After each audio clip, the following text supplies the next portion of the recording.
Limousine services provided by Celebrity Limousine. Ride in comfort and style for all your special occasions.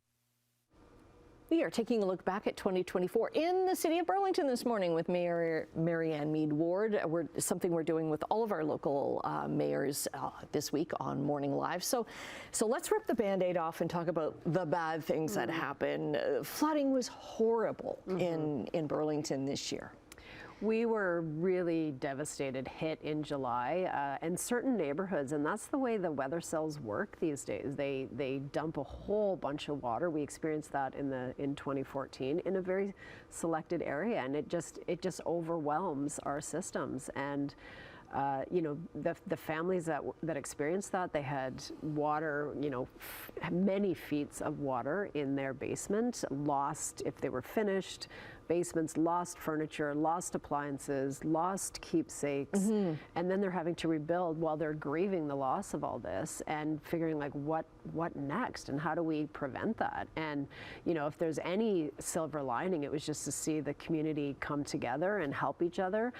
We also made the case to the province that the losses for some of those families were so devastating that they needed to qualify us for the disaster relief program that Ontario has.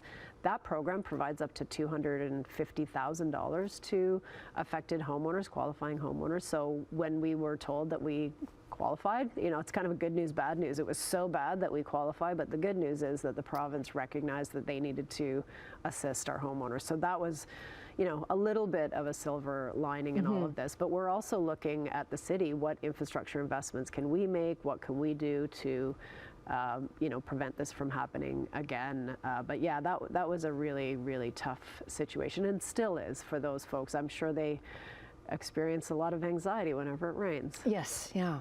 Now to people who don't have homes, you really led the charge across the province, actually, with big city mayors for Solve the Crisis this year.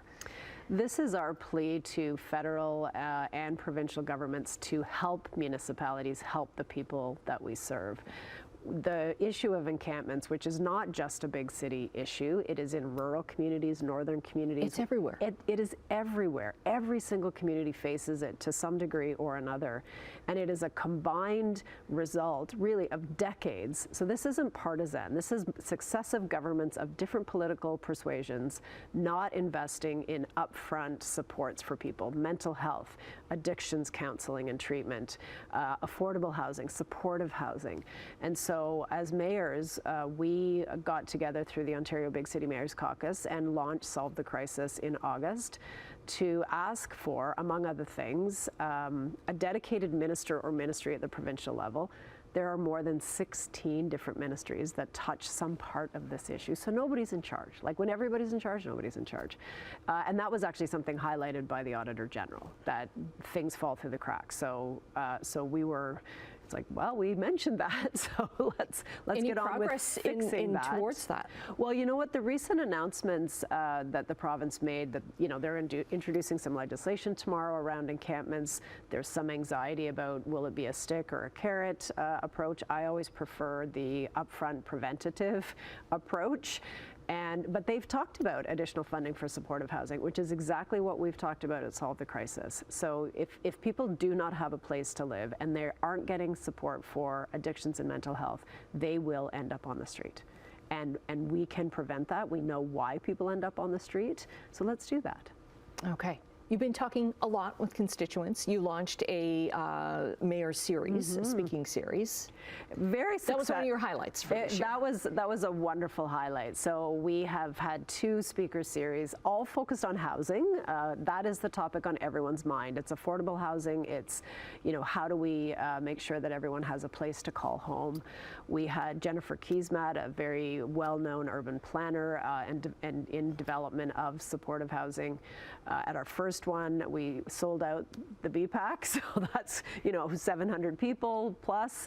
And then we had a panel of folks in the fall taking a little different tack on some of the data around how did we get here and how do we get ourselves out of this, and supportive housing. We had Indwell on, and we had an urban planner come and talk about her experience watching over many, many years Burlington grow and evolve. And we had 68 questions that we couldn't get to because we open the floor. Yes. We want it to be dynamic, and so we've just posted all of those answers online. We want this to be a continuing conversation with the community around solutions. So we will probably continue with housing. We'll do, I think it's May 14, mark the date, is our next one, and then we'll do spring and fall. Okay, we have about a minute left, but as the city grows, transit needs grow as well, and you've had some help with that. $17 million in federal and provincial funding to expand our conventional as well as our paratransit fleet. So we'll get new buses, drivers, electric buses. It will help people get around. To me, transit's about democracy, it's about participation, and we're very grateful for the investments. Okay, and then you have the Pipeline to Permit Committee.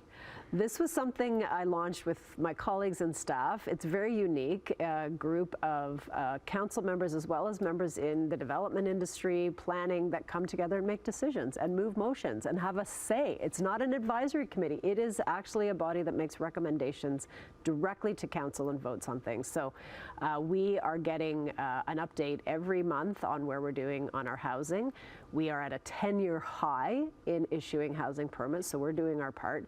But it really, more needs to be done. So it's got to be the right kind of housing, right? That's going to support the community. Absolutely. Well, it needs to be a variety. And in Burlington, that's really tricky. We don't have greenfield. We don't have single-family tracts to develop anymore. So missing middle is really important, and then making sure that in high-rises we get some 2 and 3 bedrooms. Right, right. Okay, always great to have you on every month this year. So thanks, all the best to you in 2025. We'll see you in January. Thank you, you too. Okay, we've got more Morning Live coming up right after this.